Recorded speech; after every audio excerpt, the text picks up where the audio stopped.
Your life is yours to create.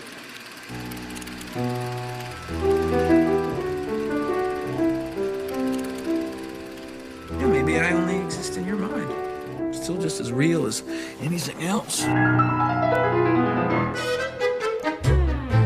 It seemed like I'd walked into an alternate universe. You haven't met yourself yet. I'm trapped. I want real human moments. I want to see you. I'm not in an objective, rational world. You can have any kind of sex you want. Hi, and welcome to The Seeker and The Skeptic. I'm Kat, and I'm the flaky, unpredictable, maybe a bit irrational Seeker. And I'm Rebecca. I'll be your sarcastic, grumpy, close-minded, skeptical host. Or maybe we should just be ourselves. Sounds good to me. This podcast is going to dive deep into the controversial topics that some may call new age, or woo-woo, or just plain foolish. And hopefully look at them with a skeptical but open-minded approach that will encourage understanding and acceptance from both the skeptics and the seekers.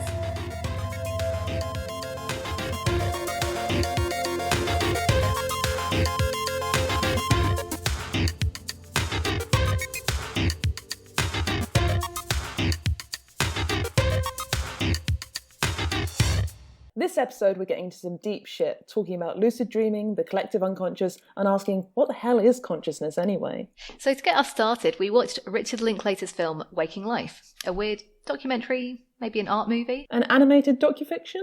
A film, anyway, about a character wandering through a sort of dreamscape, encountering different philosophical ideas, different people. We're going to talk a bit about this movie, but mainly about the ideas, so don't worry if you haven't seen it. Yeah, it's not really a sort of film that you can spoil. There are no spoiler alerts needed here.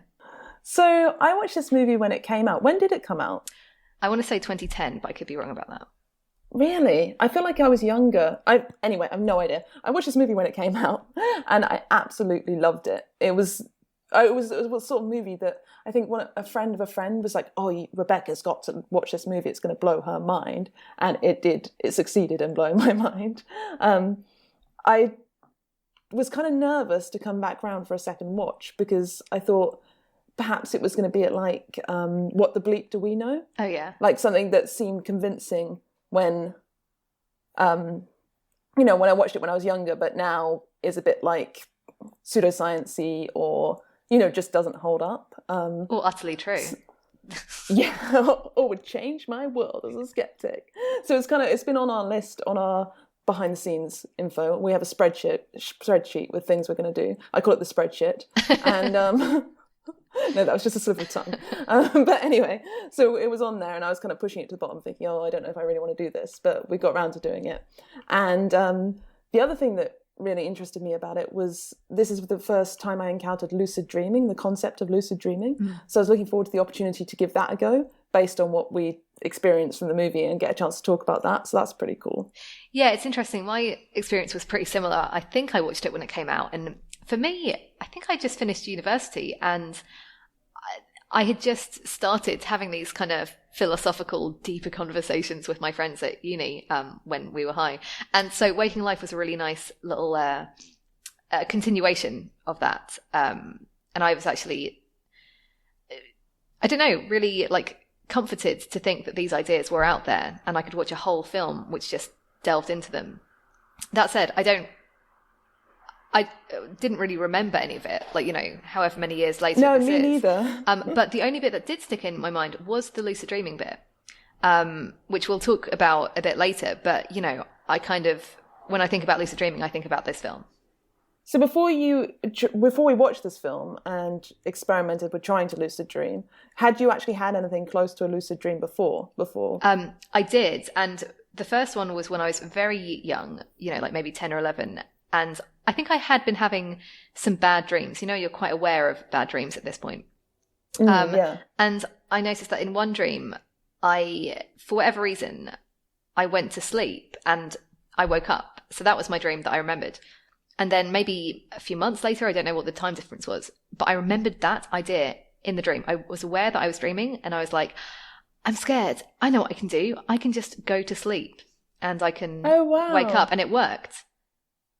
That's really interesting, because I had like the only thing even close to a lucid dream I had before recently is, again, when I was really young. I don't know exactly how old, but I was having a scary dream as well, and I was in my grandma's house and this wolf was chasing me, and I ran through, like in a nightmare when you're trying to tell everyone, oh my God, the wolf's there, but no one's listening to you. And so this is a situation, and the wolf's coming through, and I'm running, I run all through the house, and then I looked in the mirror in her hallway next to her front door, and I said a code word, and I woke up. Wow. It was like a way to get out of the Yes. dream. But then I was obsessed with trying to remember what the code word was, and I never could, and I had horrible nightmares as a child. But it's interesting that we both we found our get out, a way to get out of our and that dreams. makes me think of, people always say to their kids, if there's a monster chasing you in your dreams, turn around and face him, and that's how they defeat Freddy Krueger. Spoilers for spoilers for Nightmare on Elm Street. But no, it's interesting, and ever since then I've definitely wanted to return to that and just really wanted to master it. I think I've definitely talked about lucid dreaming with friends before, and I'm so interested in dreams anyway, so the idea of being able to manipulate them sounds fun. Well, we'll tell you how much luck we had with that after we talk about the film. So the most striking thing about the film is the way it looks, which is very strange. It's what they've done is called rotoscoping.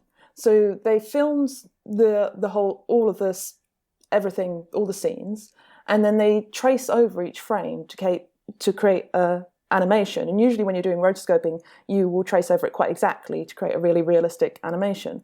But what's been done here is it's very stylized and strange, and there have been little effects added in to illustrate what people are saying. So little equations will appear as they speak and stuff. And what's really cool that I didn't know, and you wouldn't know just from watching it, but from doing a little bit of research, is that every character is drawn by a different artist.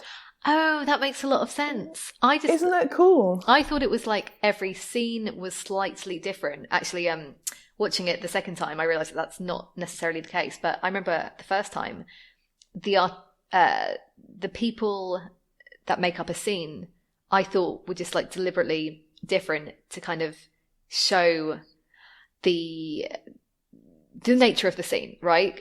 For example, there's at one point, and the guy's our main character is speaking to, I guess, a bit of a nutty professor type, and the animation in that one is really varied, and it's really exaggerated.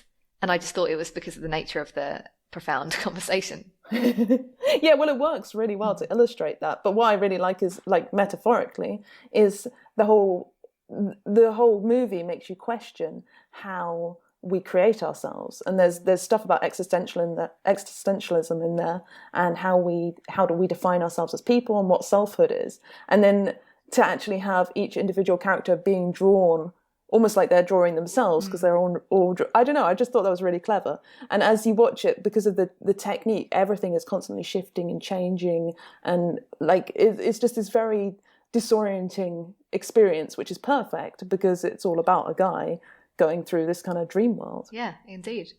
So we're introduced to this guy in the opening scene who doesn't get named, but I think the name of the actor is, I want to say Wiley somebody, so I might just refer to him as Wiley. So yeah, maybe like a teenager, and he gets off a train. He gets picked up by basically a guy driving a car that looks like a boat. It's really weird. He's wearing a captain's hat as well, isn't he? And did you think the captain was meant to represent maybe Bill Hicks? Oh, interesting. He sounded a lot like him. I didn't think anything, but yeah, maybe. And I think at the time I just discovered Bill Hicks, and I really enjoyed that opening scene for that reason. Anyway, there's lots of famous actors and intellectuals in this movie, but I'm really not good at recognizing people when they appear somewhere I'm not expecting them to. So I'm like, this person seems uncannily familiar, but I can't put my finger on who they are. Yeah. Did you notice Alex Jones? Yes. Yeah.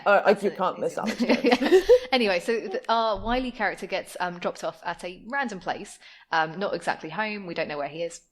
So he bends down to pick up a note in the middle of the street, and it says, "Look to your right." And he looks, and bam, he gets hit by a car. But fortunately, he wakes up in bed. So we're like, okay, cool. He was just dreaming. But that kind of dream doesn't really stop. We realize again and again that he's in a dream. Yeah, Yeah, that's what's called a false awakening, isn't it? When you think you've woken up, but you're just in another dream. Yes, indeed. So the first act is all about him just wandering around or floating around. He kind of flies a bit, listening to other people's conversations. He's not really interacting with them. And then in the next section, he's definitely aware at this point that he's dreaming and starts to engage a bit more with other people. And he goes to this place where he does know some people there, and he talks to them about lucid dreaming. And this is my personal favorite bit in the film, but I'll expand on that in a little bit. So he's basically getting some tips about how to figure out whether you're in a dream or not. So like trying to read small text and numbers, and these kind of get a bit distorted when you're in a dream, apparently. And there are lots of scenes where he's looking at his bedside clock or his watch, and the numbers are all like screwed up. And the final one, which I love, is not being able to control the lighting in a room.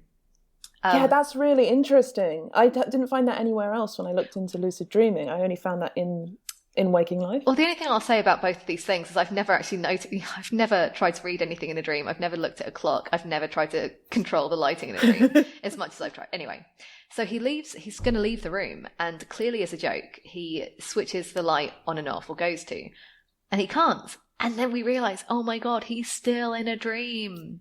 So he's dreaming about having a conversation about lucid dreaming. Yeah. It's so meta. But again, I remember like that bit being really startling. It kind of like made me shudder a bit when I first watched it, and the second time too. I just love that. Anyway, final act, he starts to kind of get a bit stressed out now. He's frustrated that he's trapped in his dream.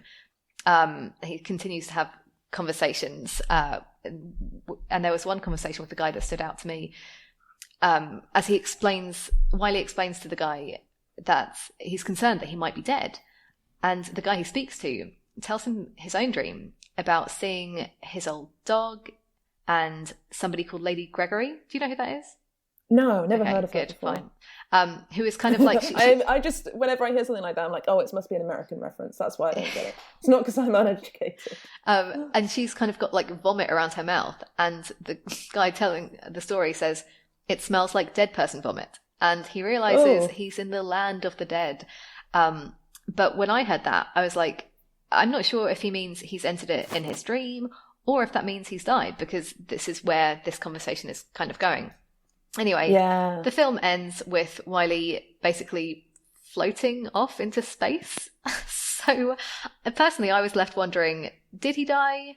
But either way, it didn't really seem to be that important, in my opinion.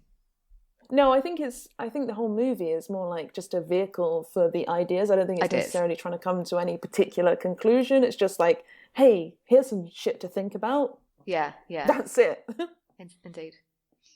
So what was this bit you were saying, like your favourite bit? Sorry, so it was the lucid dreaming bit, but I've got a few more that I'd like to share. So, okay, cool, go for it. One of them is just, it's a woman talking, and I think she's talking to a friend, but she's saying something about words. So here's a little quote.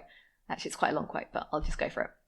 When I say love, the sound comes out of my mouth and it hits the other person's ear, travels through this Byzantine conduit in their brain, through their memories of love or lack of love, and they register what I'm saying, and they say, yes, they understand. But how do I know they understand? Because words are inert. They're just symbols. They're dead, you know? So much of our experience is intangible. So much of what we perceive cannot be expressed. It's unspeakable. And yet, you know, when we communicate with one another and we feel that we have connected and we think that we're understood, I think we have a feeling of almost spiritual communion. And that feeling might be transient, but I think it's what we live for. And that just seemed very true to me. Oh, that's really beautiful. Yeah. It's really interesting. It's kind of points to the kind of essential aloneness of being a human being. We're trapped in our own heads. We're never sure if we're being understood in the way we want to be understood. Yeah. And I completely get that feeling of when it's often when someone rephrases what you just said back to you, and you're like, oh, you actually got it. Yes. Like, or the opposite. It's and an amazing feeling. And the kind of dissonance when you realise that they aren't getting it and that you can't get them. And you know, for example, I'm in a country where I can't speak the language at the moment, and it's a strange experience, but you can't help but think, wouldn't that be cool? Wouldn't it be cool just to be able to speak not just every language, but also that particular person's language? Yeah. And how interesting. I always think it would be really interesting, and this is the sort of thoughts that this movie sparks off, to actually like get in someone's head and just watch. Like, just watch their thoughts unfurl, and would you even understand them? Yeah, because it could be a different language. Yeah, well, they'd be in a completely different context. They'd be linked to all different things. So I often find it's really hard to explain. And we've had this problem when you've told me about mystical experiences you've had. When you go to Peru and you know, do all the drugs that you do, and you come back and you try and explain it to me, and it's because you've gone to a place, a sort of mental place where there aren't really words for stuff. Yeah. It's really hard to bring back what that felt like. Yeah. And the best you can do is try to replay it in your own mind. But even that is imperfect. And the other bit that stuck out, and I don't think this is my favourite at all, but the holy moment bit. Do you remember this part? Oh, yeah. It's like a guy who's, I think he's a film director or a writer or something. And he's talking about the idea of holy moments being captured on screen. And now that I'm talking about it, I can't really describe what a holy moment is. But there's this really intense bit where, to demonstrate the holy moment, they decide, the interviewer and the film dude just stare at each other. And the film just kind of like goes silent, and you're just looking into the eyes of the director. And it's really trippy. Oh, were you just about to say "or soul"? Or, well, yeah. Did you just stop yourself from saying "or soul"? But it's just a very surreal moment, and you know, even if you're not on any drugs, it does feel quite surreal. I kind of thought what they were pointing to with that is like about being present and about being mindful, because we're so often just on autopilot, and if you actually stop and look at anything, whether it's another person or just a rock, you're going to have this richer experience because you're taking the time to notice it in a way that you wouldn't ordinarily. And that there's a ludicrous amount of information that you could be taking in that moment. Yeah. Yeah. But we're so focused on whatever it is we're focused on that a lot of that just gets lost around the edges. It won't surprise you to hear the bit that I picked as one of the most interesting bits for me was the bit about free will. So I don't even remember this bit. I just blanked it out. It's because you've heard me go on about it so much. Like, oh, not again. So the guy is a philosopher called David Sosa. I had to look this up. I didn't recognise him or anything. I'm not that good at my American philosopher, what's the word? Trading cards. I haven't memorised them all yet. Got to catch them all. But so basically he's explaining the classic problem of free will, which he puts it in these terms, which I think are quite good ones for understanding it. So he starts with saying, back in the day, they thought that God knew everything that was going to happen. He was omnipotent. He knew what has happened and what will happen. So if he knows what's going to happen, how can our choices be free? Because they must be predetermined. And there was a lot of, Christians who are very worried about this, and they tried to deal with that problem. And he said, well, you might think that that's just like an old-fashioned problem left over from back in the days when we believed in God. But even modern scientists are concerned about this, basically for a very similar reason, which is if all matter is governed by fundamental physical laws and we're made up of matter, then our choices are kind of like... it's kind of like a load of dominoes, and the first one was the Big Bang or whatever, and that shook some subatomic particles up, and then they kept on shaking and rearranging, and all sorts of complicated, wonderful, amazing things happened. But eventually it gets to us, and we're made of physical matter, and every choice we make is a result of the state of that matter just moments before that choice. So I guess it's like thing that people say everything happens for a reason.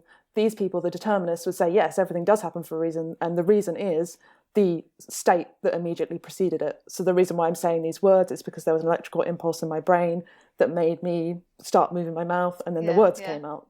And so the illusion, it's that free will is more of an illusion. It appears that we're making these decisions, but actually there isn't anything to make the decision. Exactly. So this is what he says. He says that David Sosa says decisions are a charade. Yeah. Which is a pretty strong way to put it. And it's interesting because he's in the minority of philosophers. Most philosophers are what they call compatibilists. Yeah. So these guys believe that it's possible for they believe that the universe is deterministic, not deterministic, but made of material. Okay, so just for argument's sake, let's say they believe it's deterministic, and we'll talk about quantum physics later or another day. So they believe in a material universe, and they don't believe that anyone can. There's no contra-causal free will. So you can't just pop out of causality, out of the laws of cause and effect, and make something happen. But they also think that we have agency and make choices, and that's what we should define as free will. So they think that the idea of the universe being a mechanistic system made of physical matter and therefore determined isn't incompatible with the idea of free will, which is why they're called compatibilists. Whereas someone like Sam Harris, who's probably the most famous modern, he's not really a philosopher, he's a pop philosopher, he's a neuroscientist, whatever he is. Anyway, he would advance the argument that David Sosa's argument here, that we don't have free will, that it's a complete illusion. Whereas the compatibilists would say, we don't have free will as in contra-causal free will, that would be ridiculous, but we do have something that's workable, that's it's close as enough. Good as free will in day-to-day life. So I thought it was interesting that they took a minor perspective within philosophy and put it into the movie. And I think the reason they do that is because it's a really interesting thing to think about with dreams. Right. It's really because related. How much free will do you have in your dreams? Exactly. And so the big thing that it made me think of it is, which we'll talk about more, lucid dreaming. The idea that in a lucid dream, we think we have free will. The difference between a dream and a lucid dream is that we feel we have free will. But if we don't have free will in the first place, it's all an illusion. So that's the thing for people like David Sosa or Sam Harris, and I would recommend reading Sam Harris's book Free Will if you want to get a grasp on this perspective. How do they explain the difference between a normal dream and a lucid dream? Because in neither of them you have free will. Yeah. But they definitely feel very different. Exactly. So it's just an interesting thing. And I think one of the things about you said there's no one. The self is an illusion, so there's no one to have the free will, and that's one of the problems, which is true. And I have this theory, which is something along the lines of you become lucid in a dream once you have enough sense of self in a dream. So it's probably like something like a sliding scale. Yeah. And that's what's happening to the character throughout the movie.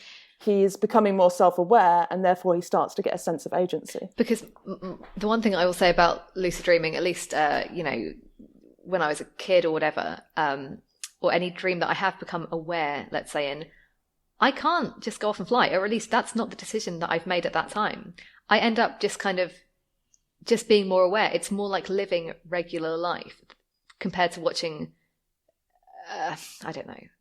You know that it feels It's different. not like the holodeck. Yes, exactly. I can't just... Because that's kind of what it becomes in this movie towards the end. He can literally do anything. Like he can fly and he can do all sorts of crazy things. Although I don't think he actually changes his environment, does he? He just sort of finds himself in places.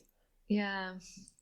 And the other question that this raises, and the question of free will in general raises, and one of the reasons why people are concerned about it, is moral responsibility. Okay. So if everything that is going to happen, and we just have the illusion of making choices, then, which is what the determinists would argue, then is it really fair to say we're responsible for those things? Yeah, but we can still issue punishment because that's just the law. Yeah, I mean, you could just say pragmatically it's useful to do punishments, but it makes you rethink. And this is something that people have thought about with reference to dreams as well. You know, good old St. Augustine. Oh yeah. He was very worried about his sexual dreams. Aww. Or as he put it, they're the my favourite. Motion. Sorry, what did he describe? Yeah, so he was celibate, but he had these libaceous motions in his sleep. Libaceous is a great word. I had to Google that, related to labia, obviously. Anyway, so he was wondering whether this makes him a bad guy, basically, because he thinks he should be celibate, to please God, and yet he's doing this in his dreams. So is he morally responsible for what he does in his dreams? Right. He decided at the end of toing and froing about this that he wasn't. Good. Because in dreams, you don't really act. Things just happen. Yeah, well, exactly. You definitely... Yeah. If dreams are any proof that you don't have free will, I think they would be. This is kind of the whole thing that the movie raises. I think this idea that things just happen in dreams and then we act in real life, and we think of these two things as very separate states, but actually they're on like a continuum. Yeah. Yeah. Yeah, I'm down with that. Just about. So lucid dreaming?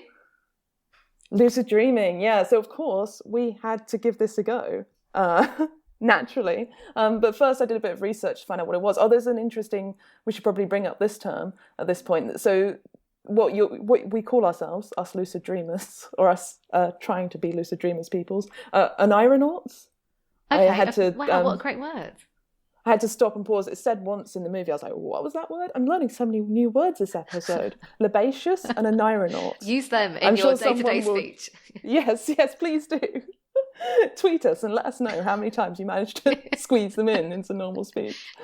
So what aeronauts are up to is they are trying to wake up in their dreams, which means becoming aware you're dreaming. That's like stage 1 of lucid dreaming. Yeah. You have to realize that you're dreaming. That's what both of us did, I guess, when we were kids in the nightmares.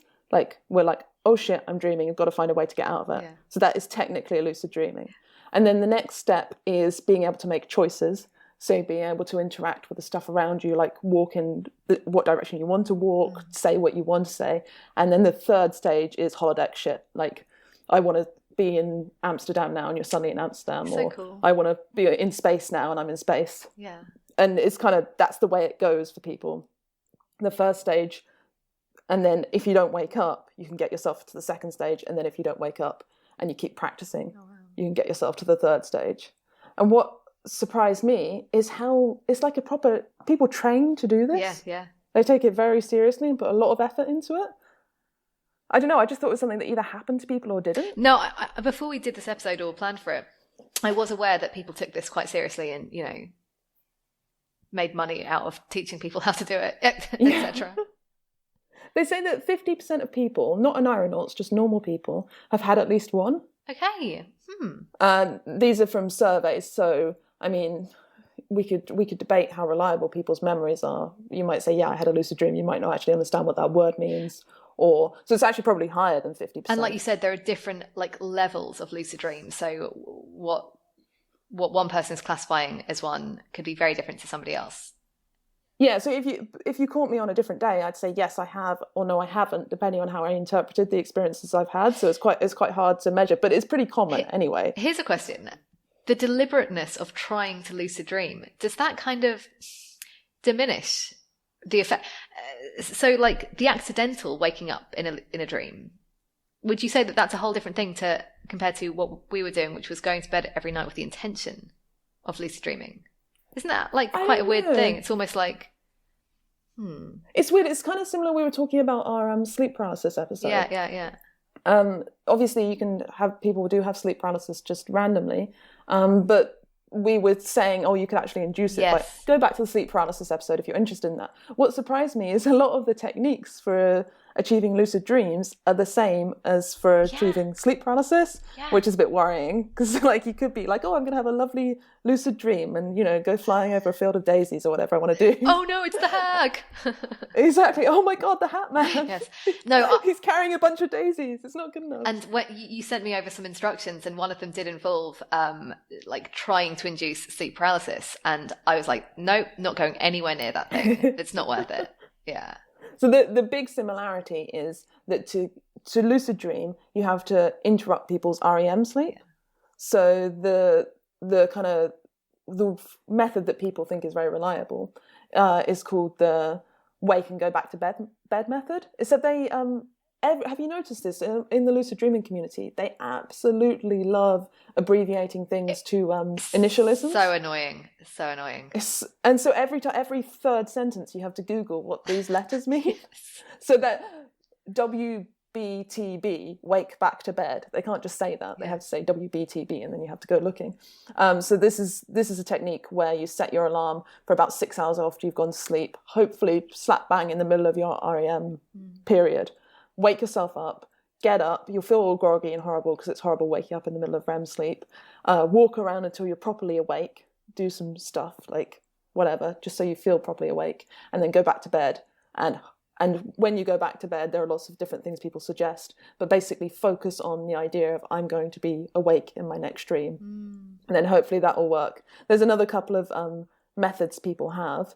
A lot of them are to do with focusing on things that would seem unusual during the day, and trying to cultivate an awareness of looking out for odd things, and then hoping that habit of looking out for odd things will carry over to when you're asleep. Sounds and so you'll far-fetched. notice strange things. It's like it does a little bit, yeah. It makes sense, but it's almost like ridiculously obvious. You know, it's like, oh, that would work, as if my regular life habits would carry through to my dream habits. It's not like we're entering a different world, like an actual different world. Yeah, I mean, I I have noticed that about myself. When I dream, I do things that I do in real life. Oh, I'm the opposite. So it does kind of make sense. I wouldn't agree with that personally. Do you think you behave differently? Often. I don't know. Like sometimes I don't necessarily feel like myself when I think back at who the protagonist was in that dream. I'm like, is that how I would have behaved in that situation? Not necessarily. No. Anyway, so this has been studied. For a long time, people were just like, we don't even know if this is a real thing, if people are making it up, because it's only based on people's reports, right? So you wake up and say, well, I was awake in my dream, I had a lucid dream. We don't know if that's true because no one can look in your dream to check. So it's kind of up in the air. But then a guy called Keith Hearn in 1978, the University of Hull, came up with a method for testing whether people were awake as they claimed to be in their dreams. What he did is he monitored their eye movements, and he asked lucid dreamers to move their eyes left to right 8 times. Wow. To signal I'm awake. And people did. So we now know that this is actually, at least people have control over that eye movement. But were they not just like awake?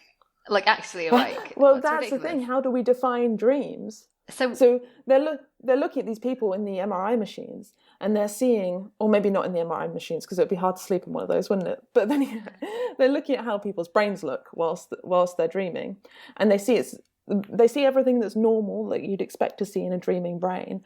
But then I can't remember exactly what part of the brain. Oh, that's it, right. It's the dorsolateral prefrontal cortex. Oh yeah, I know that one. You know the one. Dorsolateral prefrontal cortex. It controls working memory and probably some other shit. Who knows? Anyway, it's usually inactive during REM sleep. Right. But apparently it starts lighting up. It's that, isn't it? That's what makes it feel like a lucid dream. We have our memories. And they might not like come to mind, but it's like we've got access to them. That would make a lot of sense. This is bolstering my theory about self. That we just exist as these areas of our brain. Well, no, I think the reason why we're awake or conscious in our dreams is because we have a sense of self, and the only way to construct a sense of self is to put it into a narrative. Like, memory. I was here and now I'm there. I was a little girl and then I was a teenager and now I'm an old lady. Absolutely. Or whatever. Yeah. Yes, like the memory is integral to putting together a self. Yeah. So as soon as those memory bits in the brain light up, bam, you have a self, and then you start having feelings of agency because that's what happens naturally. Mm-hmm. This is all rampant speculation. I've no idea about any of this. I like it. This is basically like watching the film, is people saying stuff like this. So this guy, he the researcher, he started figuring out ways to make people have lucid dreams, and he came up with early on he started spraying water on them when they entered REM sleep, or giving them mild electric shocks in their fingers. What awful study. It's a similar theory to the WBTB thing of like, you've got to interrupt them, you've got to shake them up, you've got to make something slightly weird. And right now, or at least the latest thing that he's come up with, is goggles that you wear and then he flashes lights. Oh wow. Which apparently they're having some success with. So it's a really interesting kind of open field of study. But we are pretty sure that people are lucid dreaming now, which is amazing because for a long time we didn't know. And there was a lot of skepticism about it. I mean skepticism as in just, I don't know what the skeptics community thought of it. But there's this philosopher called Norman Malcolm. He wrote a book called Dreaming in 1959. And he makes this point, really simple point. The only evidence we have that a dream occurs is a person's report. How do we know that the dream isn't invented upon waking? Sure. Whether, just putting together something in their brains. And this is exactly what my partner said. We talked about lucid dreaming so much. And he was very, very skeptical. And he just said, this is unverifiable. How can we possibly know? And he said the same thing you did when I talked about the eye movement. He said, yeah, but then they're not asleep, are they, if they're moving their eyes? So it's not a dream. And there's this very common sort of, I don't know, like idea, kind of folk science idea, that your dreams are much, much shorter in time than they are in your mind. Yeah, that's a weird one. That's hard to get a grip on. But weirdly, well, just because last night I actually did have like, one of those dreams which seemed to have a lot in it. But when I tried to recreate it in my memory, it just felt like a lot of flashes. So I was like, yeah, that could have something to it. Maybe you've strung them together to make a story, because that's the best way to understand it. And that same guy, the lucid dream guy, the researcher, he asked people to do things with their eyes. I can't remember exactly what, to show how much time. So he was like, I want you, when you're asleep having your lucid dream, I want you to move your eyes 8 times to the left and right, and then wait 10 seconds and then do it again, to see if time worked the same way in dreams. Yeah. And it did work the same way. Okay. So that's something. It's not everything, but it's something. Yeah. One of the things, when I remember this really vividly, a dream I had when I was quite young, I guess I was about 13, and I was really deep in a dream. And then an elephant walked, just apropos of nothing, as they do in dreams, an elephant walks into my field of vision, and it looks at me and makes eye contact, and then make trumpets, like elephants do. And that trumpeting was the sound of the alarm. Oh yeah, I've done stuff like that. Yeah. Yeah, That's mad. this is really common. But what's strange is, how did my dream know to put the elephant on stage before the alarm started going off? That's so weird. Yeah, it is weird, isn't it? And this is what a lot of people, they call them the anecdotes. And there are loads and loads of stories like this. And this is what people use to support the idea that dreams are invented upon waking. Because if they're not happening in real time, then that makes perfect sense. Of course, it's easy to put the elephant there because it's all made up after the fact as you wake up. Unless it's they're almost like an illustration of, I don't know, say if everything is really predetermined, and that, could they be like prophetic in that way? Well, that's the other potential explanation, but most scientists reject that Naturally. because it's bonkers. Yeah. Anyway, I like it. So how much luck did you have for trying to lucid dream? Absolutely none. So interestingly, I thought I would be quite good because I've been having some really great, rich dreams recently. Also some are quite disturbing, but they don't seem disturbing at the time, if you know what I mean. And there were particular people that I had been dreaming a lot about. So I thought, okay, all I have to do is pick one of these. If I've been dreaming about them anyway, it's going to be, oh yeah, and so these are people who are not in my current life, they're sort of like old friends. So that will be my kind of trigger to know that I'm lucid dreaming. And if I can... Reality checks, they call them, right? Yes, but similarly, like it was almost just like a goal. I thought, even if I don't wake up, it would be cool to think that I can go to bed thinking about this person and have them feature in a dream.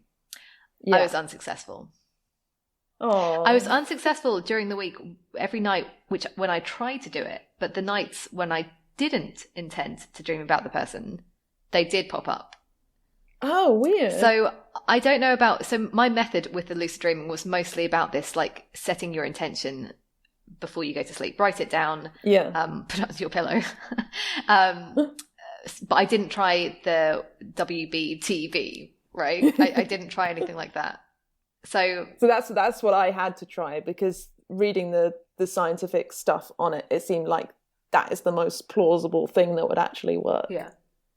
But also just the most horrible thing to do, because I'm not a good sleeper anyway. I often have problems getting to sleep, or I'll wake up and I can't get back to sleep. It's an ongoing problem in my life. So interrupting my sleep cycle is the last thing I want to do in the world. But for you and for the listeners, of course, I gave it a go. I set an alarm for 3:00, and I did this for about a week, and no luck the first couple of times. Just woke up, felt really groggy and unpleasant, got up, walked around until I felt awake, and then I couldn't get back to sleep again. I was going to say, I just wouldn't be able to get back to sleep after that. It was hard getting sleep in the first place, knowing that I had an alarm going off at 3. Yeah. Because there's that feeling of like, oh, is there even any point? I'm going to be, woken up. And it became this whole unpleasant thing.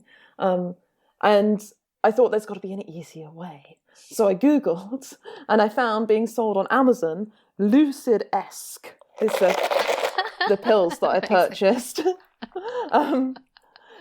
Basically to make it easier, but unfortunately they also say you still have to do the WBTB. Right. It's so hard to remember or say. It's harder. They're making it harder by abbreviating everything. That's the message I want to get out to the lucid dream community. Stop You're making things abbreviating. harder. So unfortunately they recommend that you still do all the horrible sleep interrupting things, but they have big promises.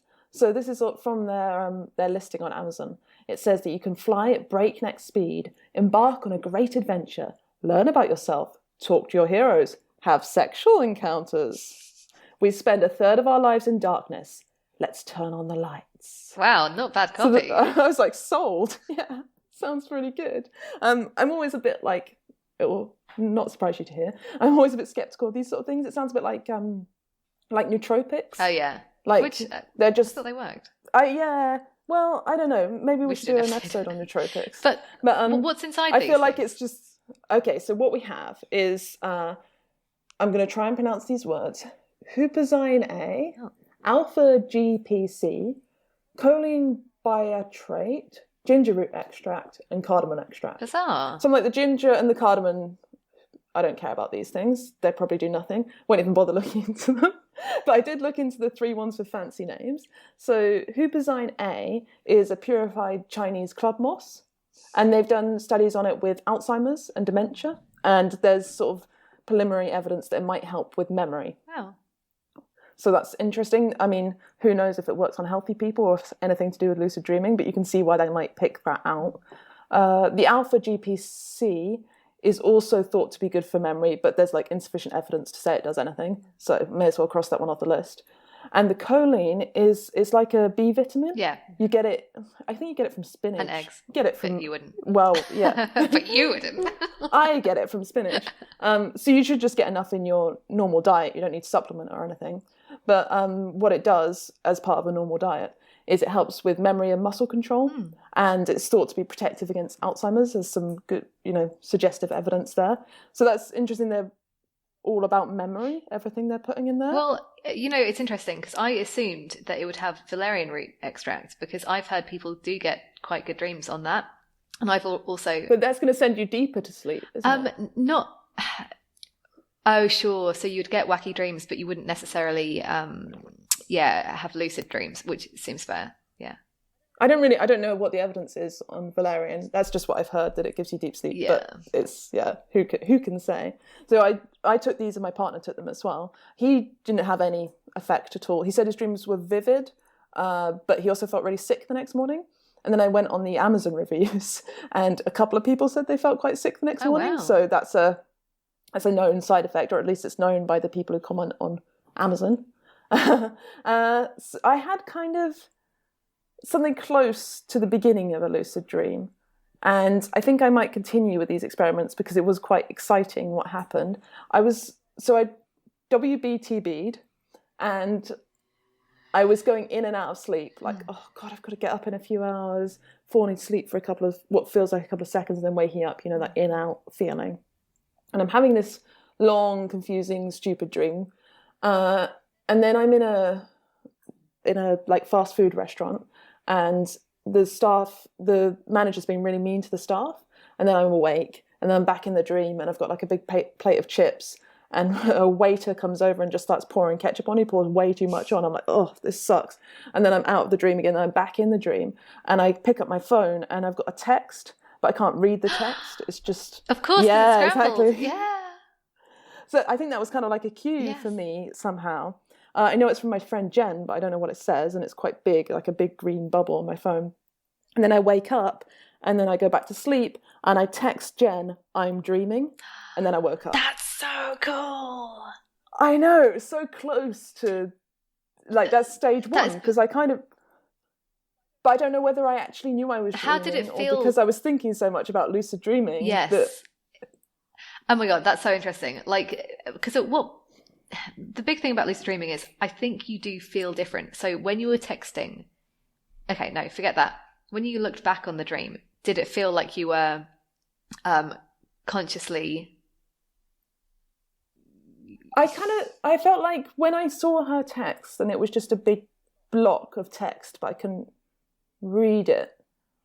I think I thought at that moment, and it's really hard to know what you actually thought in a dream and what you're like projecting back, but I think I thought, what the fuck, that's weird. I don't think I necessarily thought I'm dreaming. Because usually... And then I definitely... Then I drifted out and I was awake, or like half awake, and then I went back in, but I don't remember thinking I'm going to text her now saying I'm dreaming. I just almost like watched myself text I'm dreaming.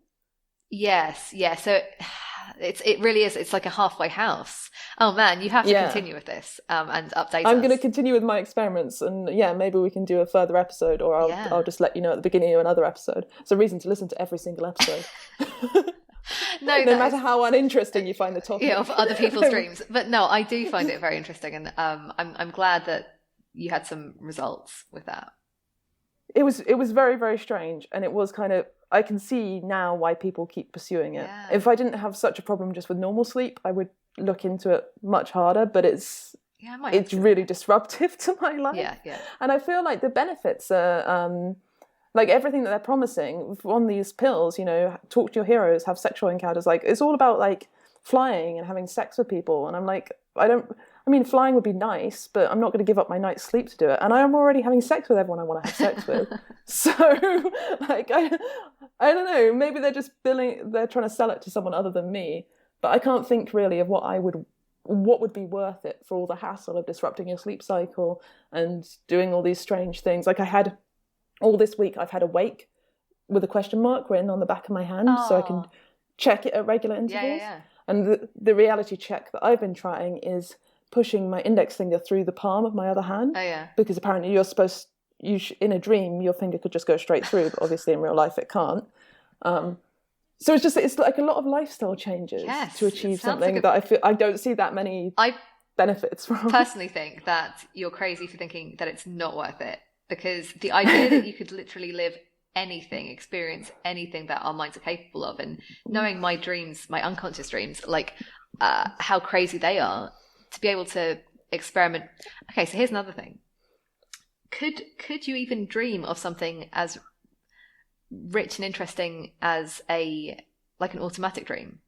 I personally don't think I could. That's why I love dreaming so much. It's because I'm constantly surprising myself with what my mind can create.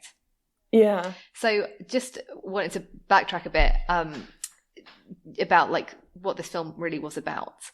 And just, it reminds me of this quote I have here.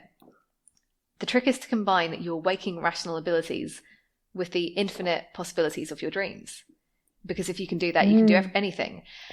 And like, that just seems to me like wonderful. How can you kind of like live in both of these worlds and appreciate them both, and take a bit what we get from dreams into reality and reality into dreams? I don't know. There's something there. I've heard a lot of people saying they use it for artistic inspiration. Like they'll go and sort of see something amazing in their dreams, and then they'll take that and use it in their art in real life. I can see why that would be useful. But hang on, like for me, like why is waking life any more valuable than dream life? Because waking life is where all my friends live. They can live in your dreams too. I've met my friends in dreams. But they're not actually your friends. They're just your they're as good model as. of them. Well, but this is the thing. Charming. No, but I mean, that cat's just friends on there? a really like, perception level. When you're dreaming, especially when you're not aware of it, it really is just like life. Yeah, that's true. Well, you're not, and that's because there's all sorts of strange things happening. But the part of your brain that does, I can't remember, there is technical terms for this, but I can't remember them off the top of my head. But there's like, basically our brains are constantly doing reality checks. Yeah, it's like continuity, isn't it? Exactly. But in dreams, that part of the brain is turned off. So we're not checking everything. So everything seems like you don't question the fact that your dad just turned into the Michelin Man. It's just happening, and that's fine. Yeah. If that happened in real life, you would obviously be quite alarmed. I guess, you would. But the way everything feels in real life, which is like it feels normal in the same way that in a dream it all feels normal. I don't know. I just think it seems a bit lonely because you're basically just inside your own head. But we are anyway. Playing games with yourself. But imagine that's the possibility of what life is anyway. Yes, yeah. I mean, you're right. This is kind of it. It's kind of like, and this is, I think, a big point of the film. It's kind of like, is what we're living real? Like, what makes this more real than a dream? Yes. That is exactly the question that I walked away from the movie with. And the idea of like waking up in your dreams reminded me a lot of, I mean, that documentary we watched a little while ago, Wake Up. That's exactly how he uses that language for a reason, because there's this idea that you can experience a greater reality, become more conscious, become more aware. And of course, he thinks all sorts of paranormal things happen there. But if you look at like the Buddhist literature, they'll just, they have a different explanation for it. But that idea that we live this life and we're unconscious and we're not paying attention and everything's just, we're not making choices, but there is some way to sort of tune up onto the next level and become more aware and become more conscious. And you can see why people take that even further and say, and have magical powers, which some of the Buddhists do as well. So it's like, yeah, it's playing with these ideas. It's a very tempting idea. Yeah. But yeah, maybe I'm just an old fuddy-duddy, but I don't like getting up at 3 o'clock in the morning. I just want to live in dream world, just check out. So where is this dream world? Is this what they call the collective unconscious? Possibly. This could be an explanation for it. And there was a scene in the film that really, again, this is a memorable one for me, because it was the couple from the other Richard Linklater film, Before Sunrise. I love that movie. So good. Anyway, so they're in bed and they're discussing the idea of collective memory, which is basically, I know of this idea as popularized by Rupert Sheldrake, who I've seen. Yeah. He's an interesting guy. And basically it involves a large pool of knowledge that we all kind of share or draw from. So Jessie, the character in the film, states that this would explain the seemingly spontaneous worldwide innovative leaps in science and the arts when it's prompted by people working independently from each other. He says, once the answers are out there, we can all pick up on them. It's like we're telepathically sharing our experiences. Yeah, I've heard this idea before, because there's a strange thing that happens, and you see it all sorts of places. There'll just be like, people come up with the same idea in different places, or there'll be a big expansion, like, I'm trying to think of examples, but there are things that historians talk about where it's like in the Middle East and also in Mesoamerica, people are coming up with these amazing leaps forward in culture, and how, your traditional materialist would explain that is, well, there's several different ways. One is that there's probably cultural contact that we're not aware of going on between different places that seem isolated but actually aren't. And the other thing is just, the situation is ripe for it. So a culture's been going on for a certain amount of time, they've got to a certain level of agriculture, and some things just sort of occur to people at the same time. That's hardly surprising, considering we live on the same planet and we're all humans with the same brains and same capabilities, and we've got all these different things happening in the world. It's unsurprising that occasionally, coincidentally, stuff will happen at the same time. And I guess if it was all predetermined, it's almost like if all of these multiple domino chains were set off, naturally there's going to be a synchronistic linking between some of these because of timing, purely timing. Yeah. So I don't think we necessarily need something, beyond the material universe to explain that, but it is a weird thing that people talk about, and it is interesting. And the other thing that he brings up is the crossword experiment. Do you remember that bit? Oh yeah, continue. Okay, so he talks about, and I saw this in the first movie, and this was before I had been exposed to any kind of skepticism, and I just thought this was for real. I never questioned it. I never looked into it at all. I'll quote Ethan Hawke. He says something like, they did this study where they isolated a group of people over time, and monitored their abilities at crossword puzzles in relation to the general population. And they secretly gave them a day-old crossword, one that had already been answered by thousands of other people. And their scores went up dramatically, like 20%. So it's like once the answers are out there, people can pick up on them. Yeah. Like we're all telepathically sharing our experiences. That's what he says. And that's what a lot of people, and I've heard this now, I was talking to a friend just the other day, and they mentioned the study. They're like, oh, do you know the crossword study? It's like, where did this come from? What is this study? And it only occurred to me to start looking into it because I was researching this podcast. So I started looking about, and guess who I find all over this shit? It's old Rupy Sheldrake. Of course it is. He's the one who promoted this study and started talking about it. So basically, it was never published. So we can never find out what the experimental controls were, if there are any experimental controls. I'd say it was never published. It was never published in a peer-reviewed journal. It was published in the August 1991 issue of Noetic Sciences Bulletin, which is like a newsletter for people who are interested in parapsychology. Yeah, exactly. It's kind of respected in those fields, in parapsychology fields, but it's not respected academically because they don't have peer review. They don't do anything rigorously. And I think maybe, I don't know, but I think Sheldrake is somehow involved with them. Anyway, who knows? But so there's this folklore that crosswords are easier in the evening or the next day because the answers are, like Ethan Hawke says in the movie, out there. And people think maybe this comes from the fact that traditionally yesterday's crossword is actually easier than today's because they increase the difficulty over the week. So they have like the easy one on Monday, slightly harder, working up to Sunday. That's how they used to do it, and I don't know how they do it anymore, but in newspapers, that's how they used to do it. So someone wanted to test this idea. Who wanted to test this idea? We're not entirely sure.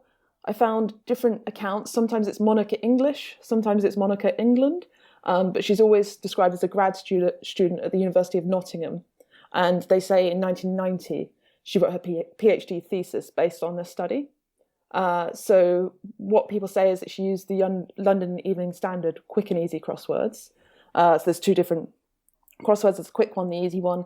And she got people who did the crossword before publication. So she asked the Evening Standard to give them to her before publication and then after publication. And apparently she found they performed better on the latter. So after they'd been published, after lots of other people had had a go at them, by 25%, which is really dramatic. But unfortunately, this was never published, so we can't actually look at it. I mean, I've just found this on some old forums somewhere, and it's always the same story, but I mean, who knows? The only thing we can look at is PhD theses are supposed to be kept on file at the university that they were done at, so people have looked. And you can't find her thesis at the University of Nottingham Library, Nottingham Trent Library, or the British Library, and they should have all the PhD theses in the UK. So this Monica English or England woman, we don't know who she is. I guess one line of investigation would be to contact the Evening Standard and say, did you give your crosswords out to someone? But it's really hard to basically track. This seems like almost like an urban legend. Yeah, absolutely. That the study ever even happened. That's frustrating. It's really frustrating because I was hoping to find it so I could pick apart the methodology and be like, oh, look, this is. But I think this is a problem we have in science communication generally. It's very easy to say, oh, there was a study that showed blah, blah, blah. And as soon as you say there was a study that showed, everyone just believes everything that you say afterwards. And I mean, I certainly do that because I don't have time to look all these things up. And the juicy ones spread like, yeah, for sure. Exactly. So we've got like this magic phrase, there was a study that showed, you say that and then you say whatever you like. And also we have a problem with, just science accessibility. So I'll quite often be looking for a study, researching whatever I'm researching, and I can only see the abstract because the rest is behind a paywall. And I can't afford to buy every study I need to look at. Sometimes you can find them by, just searching the name of the study and then PDF. Not that I would ever do that because it's illegal. But, and there are some people who are working on like file sharing programs, like Napster, but for studies. Yeah. The best thing I've found, actually, if you're interested in reading a study, is to email the person who did it. Because why wouldn't they? Will most often just, they want their work to get out there. The only reason it's not is because academic journals have, they have to make money too. It's a whole interesting subject. But what surprised me is that I couldn't find anyone trying to replicate this study. Yeah. And it seems like a fairly easy thing to replicate. I was going to say, let's do it. So, well, I'm wondering how we could.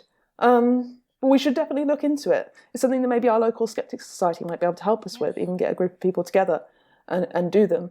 It seems like it would be an easy thing to test. Yeah. But, Rupert Sheldrake makes lots of claims and people have tried to replicate his other studies and never with any success, basically. Once proper conditions and blinding are in place, a lot of the stuff, the effects that he claims, for example, being able to tell when someone's staring at you from behind you, they just go away. And this is all the evidence that he uses to prop up his theories of morphogenic resonance. Yeah, morphic resonance. But can I just say, he does say that skeptics like you dampen the morphic field, whereas believers or seekers enhance it.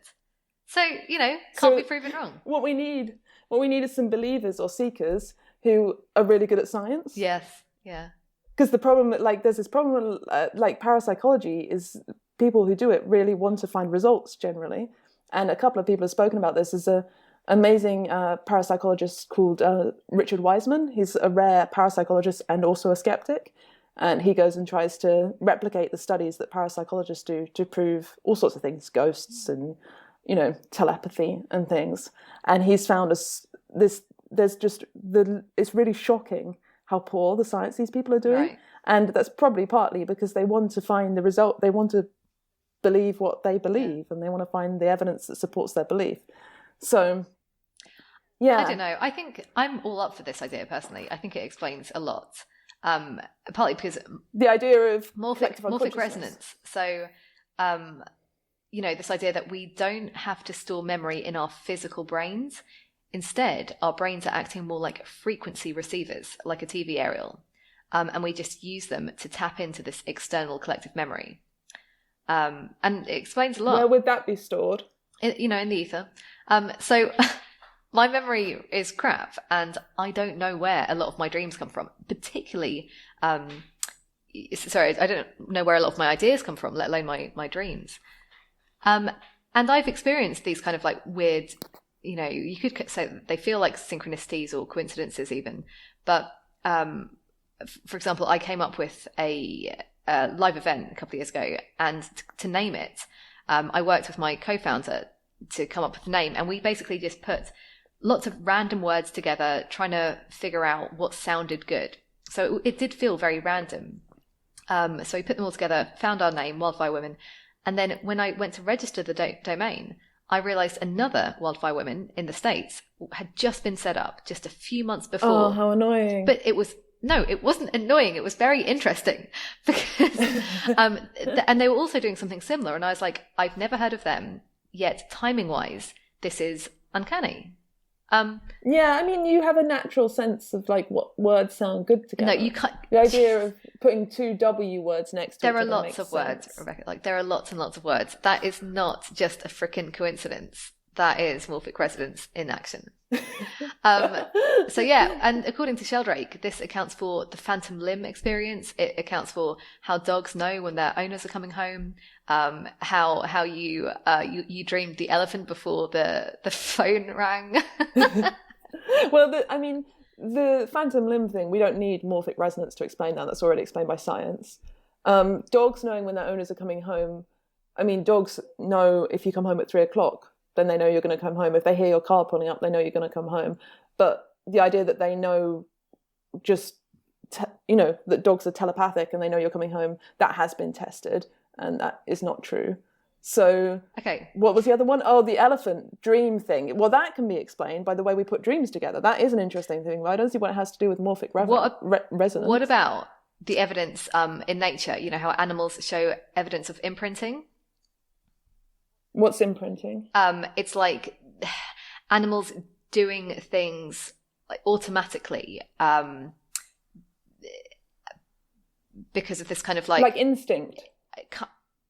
Kind of, but really elaborate demonstrations of things. I can't remember the ones, something to do with a moth dropping out of the sky.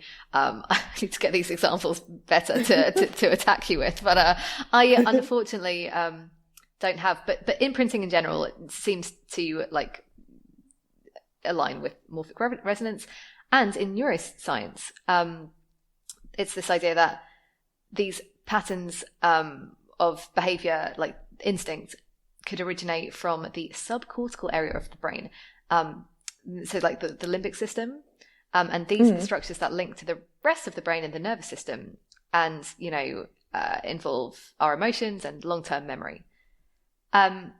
So It's kind of different to... I mean, it seems like you just gave the explanation, the scientific explanation for how this works. I mean, we know that animals have instincts, and we know that those instincts are stored somewhere in the brain, and you just told me the parts of brain that they're stored in. Yes, exactly. So it's almost like a computer. We're saving these ideas from the ether, the cloud, and that's where we store them. We're kind of like, our brains receive them through a wireless signal, and then we save it to our local drive, effectively.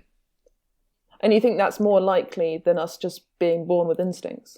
Yeah. How Okay, are the instincts getting passed on? That is a good question, and I'm not sure. Okay, that's because morphic resonance explains it.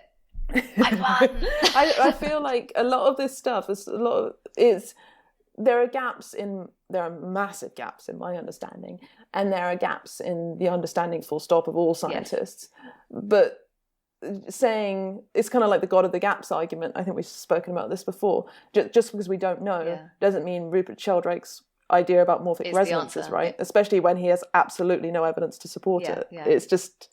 It's a bit of a stretch for me. I think the reason people find it so compelling is because it ties into the idea of the collective unconscious, which is like Carl Jung. Everyone knows what that means. Yeah, that's been around for a long time, and it's got a feeling of authority to it. Authority, but also it feels like a nice thing to believe, right? That we're all connected. Yeah, that we're all connected, and that we can fit, the idea of archetypes, and that we have these universal symbols like the Great Mother, the Wise Old Man, the Tree of Life.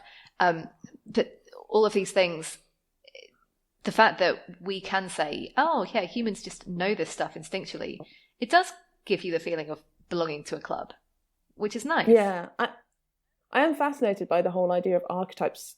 That's the big thing that everyone knows from Jung, right? One of them. The idea that there is like this sort of pantheon of, like you said, the Great Mother and the Father. And I think we talked about this a bit in our Jordan Peterson episode, because he's very into Jung and all that stuff.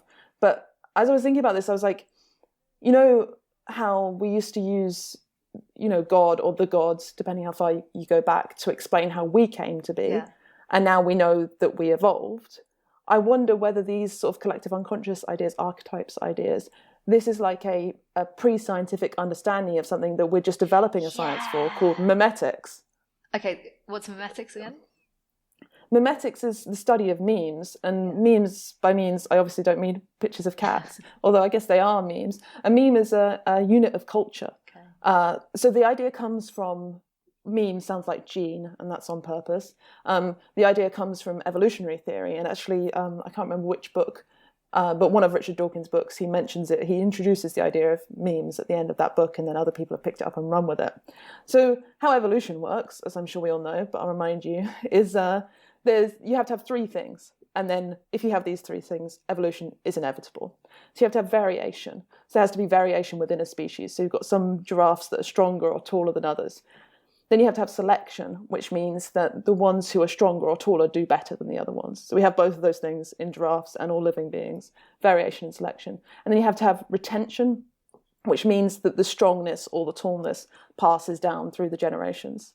So obviously, if someone got really good at basketball and then had children, their kids wouldn't be really good at basketball, but they would have the preconditions to be good at basketball. They might be taller than average or whatever. So if you have variation, selection, and retention, evolution happens. And that's how we get what seems like amazing, intricate design out of just random chaos. It's amazing. It's like we take this for granted, especially growing up in the UK, where we just get taught it as soon as we're old enough to learn. But it is amazing theory. So what Richard Dawkins said at the end of his book was something like, if all you need is these three things, then why do we just see it in living things? Why don't we see it in other things? Is there anything else that has variation, selection, and retention where we could see evolution? And what he suggested is culture. So in culture, for example, we have folk stories, urban legends, fashion, all these things, and they're all done slightly differently every time they get repeated. So I might wear my hair slightly different to you. I might tell a story slightly different to you. So that's the variation. Then we have selection. So whoever does it best, that way of doing it gets imitated and passed on. So we're all trying different ways of wearing our hair, but then one person does it in a really pleasing way, and then everyone starts doing it and imitating. And that's kind of the retention. So it's passing from person to person. And that memes are amazing because once you start seeing it as an evolution, you realize that it's not necessarily the ones that are good for us or make us feel good or even like continue the species. All they have to be is sticky. They just have to have something that makes us want to imitate them. And this capability that we humans have for imitation is super rare. Like most animals don't have it. I think some birds do, maybe dolphins. But most animals learn from copying. Not copying. Imitation is rare. So most animals learn from like Pavlovian stuff. So that's like association. So when I do this thing, something nice happens. When I do that thing, something nasty happens. And you learn to do things based on that, or by trial and error. But the ability to imitate, it seems so simple, but it's actually super complex. I'm drawing a lot on my hero, Sue Blackmore's work on memetics. She wrote this amazing book. I can't remember what it's called because I read it a little while ago, but she wrote the book on memes. I'll put it in the show notes if anyone wants to learn more about memes.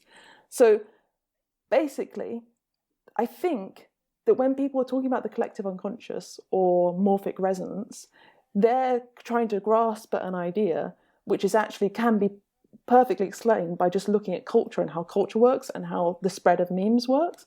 And I think archetypes must be some really powerful memes. So I started looking around for archetypes and memes to see if anyone else had had this idea, because it seemed so obvious to me once I started reading about memes and looking at the collective unconscious stuff. There must be a link. And who do I find? Jordan Peterson, of course. My favourite. He seems the only person I could find, much to my chagrin, who'd come up with this idea that archetypes and memes are somehow the same. But as much as I have reservations about him, as we discussed in our previous episode, what he said about this I thought was really insightful. So he basically said that archetypes are deep memes. So they're ones that have been around for ages and ages and ages. And they've been around for so long, they've become part of the landscape that does the selection. So other memes succeed if they complement the deep memes. And that's why they seem so powerful, because we're making choices about which memes to pass on and pick up based on these deep memes. And I just thought that was such a brilliant, and it doesn't need any supernatural anything. But such a great explanation for what's going on. I don't think it goes back far enough, and I don't know where Jordan would go with this, but like, so where do those original structures come from? Well, the original the first meme, for like we're talking about, you said the Great Mother. I mean, that comes from literal mothers, right? We all have a common human experience of having a mother. The association with the sun, like we can't really escape that as humans. We're going to be looking up at the stars and be like, that's the sun. That feels powerful. That's the thing that burns us. We can't look at it. Let's say that. So that's they start really simple. Yeah. And then because we have this weird skill of imitation, we start building and building and building. And I'm saying we build them, but it's almost like we're not building, it just happens. Yeah, well, just again, like evolution, it's inevitable. In that sense, it is, again, like this grand domino chain. How Sue Blackmore describes it is it's like genes are the first replicators. And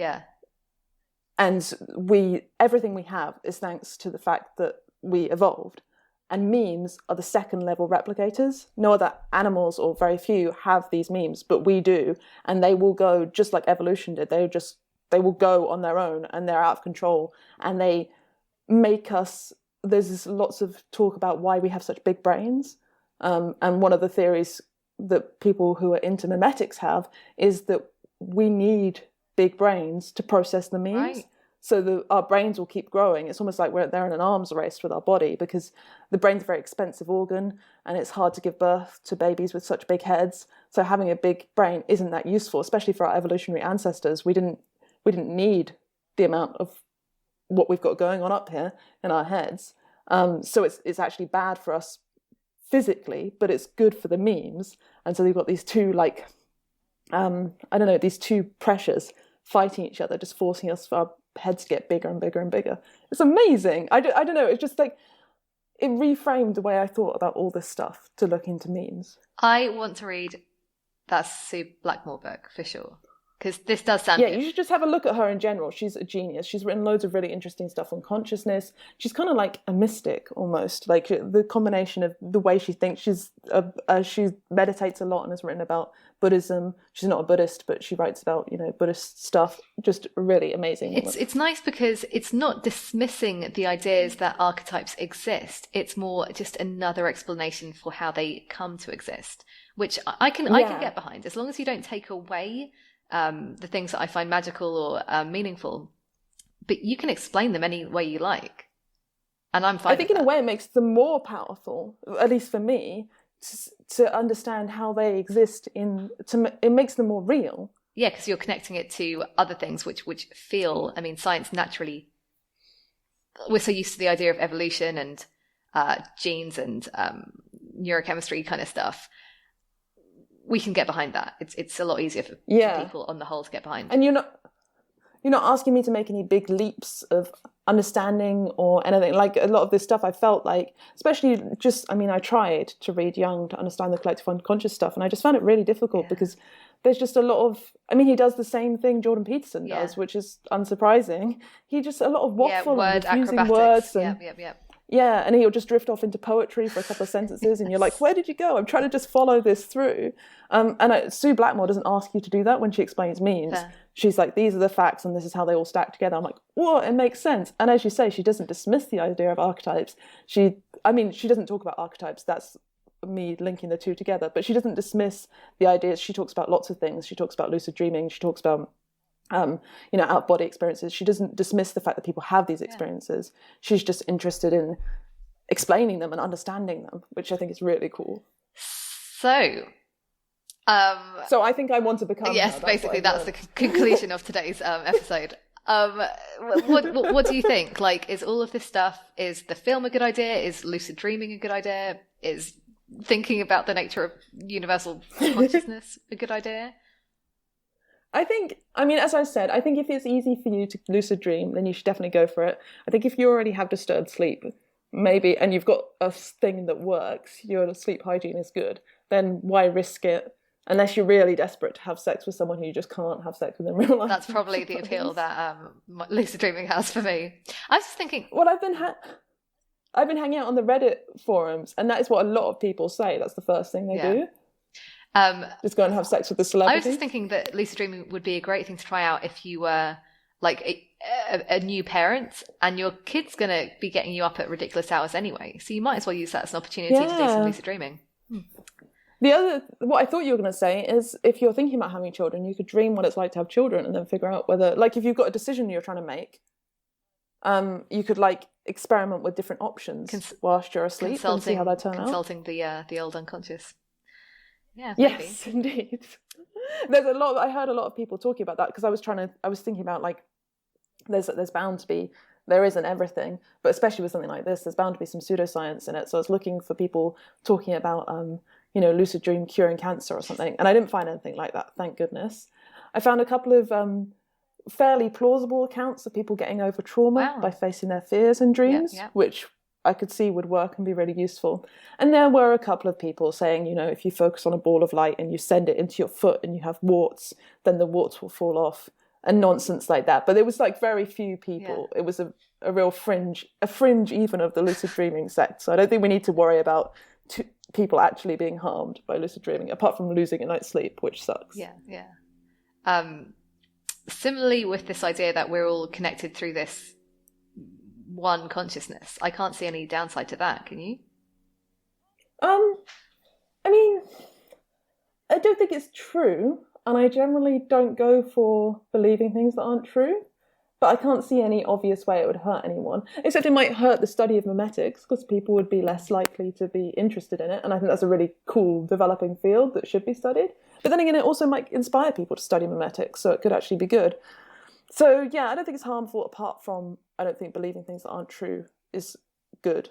But we talked about that before. Yes, indeed. We don't need to drill that again. And the film in general, does the movie hold up? Did you enjoy it as much as the first time? I think I would have enjoyed it more if I was stoned. Yeah. So that would be my recommendation. Yeah. If you can, get high before you watch it. And I didn't enjoy it as much as I did the first time, but what I really did enjoy was thinking about all the ideas that came up afterwards, and it just sent me on this really long, interesting process of thinking about all this stuff. And yeah, and this conversation we've just had was fun. So if you get stoned and watch it with your mates and then chat for a couple of hours about it, I think that is a good evening. Yeah. Interestingly, I enjoyed it more, I think, because I understood stuff better. I was being able to follow it in a way that 10 years ago I definitely couldn't. So, yeah, I enjoyed it for that reason. Because actually, one thing I'll say about the film is it's great for introducing people to these ideas, these kind of philosophical ideas that you could easily spend hours or your whole lifetime just thinking about just one tiny scene from this film.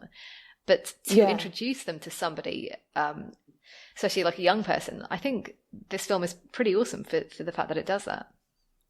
I know, I've ended up spending like the last few years thinking really deeply about free will, and that wasn't inspired by this movie, although I guess I just watched that and didn't think anything of it. So I guess if it hits you at the right time and you're interested in a topic, you could end up making that your research project for years and years, really getting deep into it. And yeah, I think it's great. I think it would be particularly good for people who are just getting into philosophy. So yeah, I'd say go watch it. Give it a try. And happy dreams, sweet dreams. Indeed, sweet dreams, everyone. Well, we hope you enjoyed this episode. Let us know with a tweet or an email. We'd really love to hear about your experiences. Yes, please tell us what we got wrong. You can email us at hello@seekerandskeptic.com and follow us on Twitter and Instagram @seekerskeptic. You'll find the show notes for this and every episode at seekerandskeptic.com. And if you're interested, you can find my skeptically themed comics at rebeccaonpaper.com or follow me on Twitter @RebeccaOnPaper. And I'm at yoga_astrology on Twitter. And you can find me exploring the intersection of yoga and astrology at yogaandastrology.com. If you liked what you heard and fancy supporting the show and spreading the word, we'd really appreciate a rating and review in the Apple Podcast Store or wherever you're listening. Or just tell somebody you know about the show. Thanks for listening.